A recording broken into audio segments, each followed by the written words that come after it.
नर्मदे हर गुरु महाराज। नर्मदे हर। बापू आपका शुभ नाम बोल सकते हैं? मेरा शुभ नाम सुरेश चंद्र विश्वनाथ देसाई है। हम नारेश्वर रंगावधूत महाराज के मंदिर के पूजा अधिकारी हैं। और ये स्थान भगवान दत्तात्रेय का उपासनीय स्थान है। यहाँ वर्षों पहले बहुत गाढ़ जंगल था, बहुत गाढ़ी जंगल थी, जहाँ सूर्य का किरण भी प्रवेश नहीं सकता था।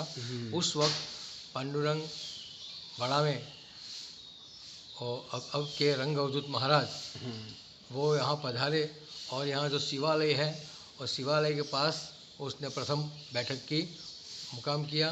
फिर बाद में तपस्या के लिए जो स्थल खोज रहे थे, तो वो ऐसे अंदर झाड़ी में घूमते घूमते यहाँ ये नीम का पेड़ है पीछे, वहाँ सर्प और मयूर का एक साथ में नृत्य करना देखा। तो उस वजह से उन्होंने सोच लिया कि ये निर्वैर भूमि है।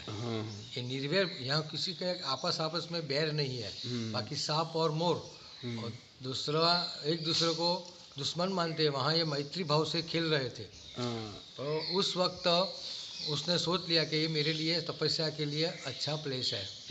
तो वहाँ उन्होंने अपनी तपस्या शुरू की और ब्रह्म तत्व को खोजने के लिए, आत्म साक्षात्कार के लिए बहुत कड़ी तपस्या की। 40 वर्ष तक तपस्या की।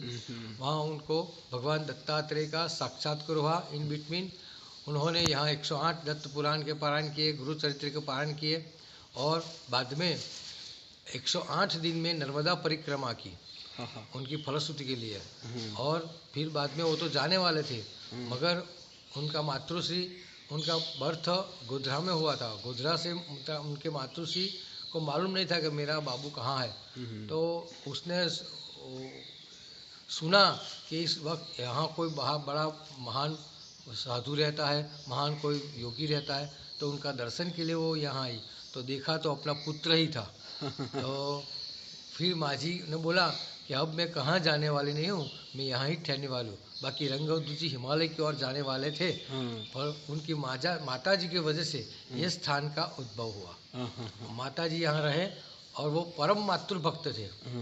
वो बोलते थे कि माता से परम दैवत कुछ नहीं है। उनकी कुटी में लिखा भी है, न मातु पर दैवतम। फिर वो यहाँ ठहरे और फिर वो लोक प्रकाशित हुए लोकों में और सबके दुख दर्द दूर होने लगे। यहाँ भूत बाधा भी दूर होती थी। तो सभी के आजू बाजू के लोग तो बाबा पे पहले कहते वो ब्रह्म तत्व थे, वो अवतरण था उनका। मगर वो कुछ भक्त लोग समझे नहीं थे। मगर बाद में सबको मालूम हुआ कि कोई अवतरित पुरुष है। और यहाँ बहुत तपस्या की। बाद में ये उनको तो ऐसे पैसे को टच नहीं करते थे।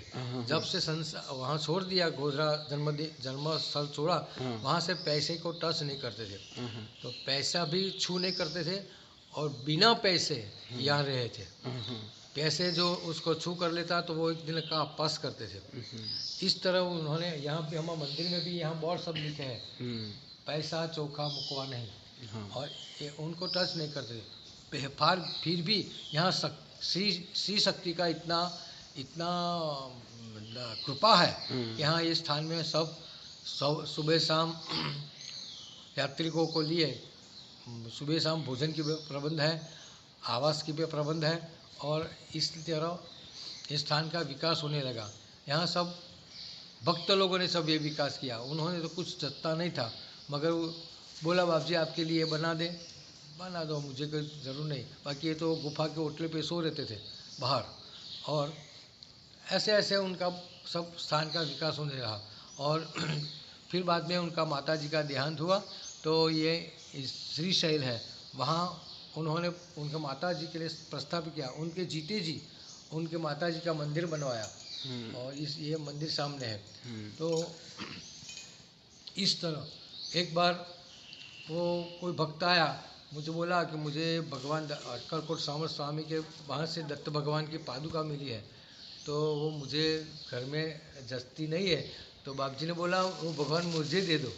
तो वो पादुका का यहाँ आके उन्होंने प्रतिष्ठा किया। यहाँ दत्त मंदिर है और दत्त मंदिर में पादुका जी है, उनका यहाँ गुफा है, उनका माता जी का मंदिर है, माता जी का निवास स्थान है और माता जी का स्मृति में मातृशैल की रचना की है। पीछे उनके तपस्या का स्थल बोधि वृक्ष लिमड़ा नीम का पेड़ है। बाद में वहाँ नर्मदा जी का मंदिर है और बाद में उसके बाद में और बगल में उनके गुरु परम गुरु उनके निज गुरु वासुदेवानंद सरस्वती टेम्बे स्वामी महाराज थे। गरुड़ेश्वर माणगांव का जन्म था। गरुड़ेश्वर उनका देह विलय हुआ था, ब्रह्मलीन हुए थे, वो वहाँ थे। फिर बाद में आगे जाते हो तो उनके लिए शांति निकुंज का एक आवास बनाया गया, वहाँ भी थोड़े दिन ठहरे रहते थे। इस तरह ये स्थान का सब विकास होने लगा और अभी भी निरंतर प्रार्थना सुबह से शाम तक यहाँ प्रार्थना का प्रबंध है। ये स्थान अनुष्ठान के लिए बनवाया गया है। जो लोग अनुष्ठान के लिए आते हैं उनको सभी सहूलत दी जाती है। यहाँ फिर आने जाने फिरने का कोई स्थान नहीं है। अवधूत जी ऐसे सोचते थे कि यहाँ ये अनुष्ठान मैंने किया है, यहाँ अनुष्ठान करना और अनुष्ठानियों को सगवड़ देना ये ट्रस्टी लोगों को बोल दिया है। इस तरह यहाँ ये सब कार्यरत रहता है और जो भी मुझे बोलने में कोई क्षमा भूल चूक हो जाए तो मुझे क्षमा कर देना, क्योंकि मैं जब जितना जानता हूँ मेरी 8 वर्ष की उम्र थी जब अवधूत जी थे।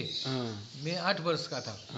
मैंने अवधूत जी को देखा भी है, उनका स्पर्श भी किया है, उन्होंने हमको आशीर्वाद भी दिया है। इस तरह मगर जो इतिहास मैंने सुना है देखा है वही मैंने आपको बोला है। इस तरह कुछ भी भूल चूक हो तो सभी की ओर से मैं क्षमा याचना चाहता हूँ। गुरुदेव दत्त, गुरुदेव दत्त, गुरुदेव दत्त। अनुष्ठान के लिए सब कोई भी आते रहते बापू अभी भी? हाँ, तो उनको सगवड़ दी जाती है। यहाँ को उत्सव का समय होता है, जो भीड़ भाड़ होती है उस तरह वो मना कर देते, मगर ऐसे दे देते हैं सगवड़। हाँ, ठीक है बापू, धन्यवाद धन्यवाद धन्यवाद नरोदय।